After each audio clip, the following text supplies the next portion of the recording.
Hello guys and welcome back to AppWiz. Fiverr is one of the best platforms for freelancers to offer their services. But sometimes you might need to take a break or let clients know when you're unavailable.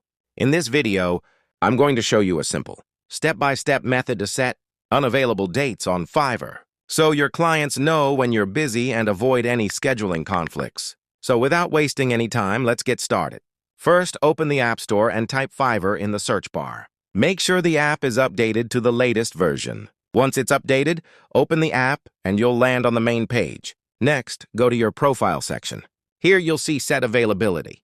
Tap on it, then select Set Unavailable Dates. You can choose the dates you want. For example, from January 15 to January 16. You can also select a reason, such as overbooked, and toggle on Buyers Can Message Me, so only buyers can send you messages during that time. And that's it for this video. Make sure to like and subscribe for more tutorials. Thanks for watching.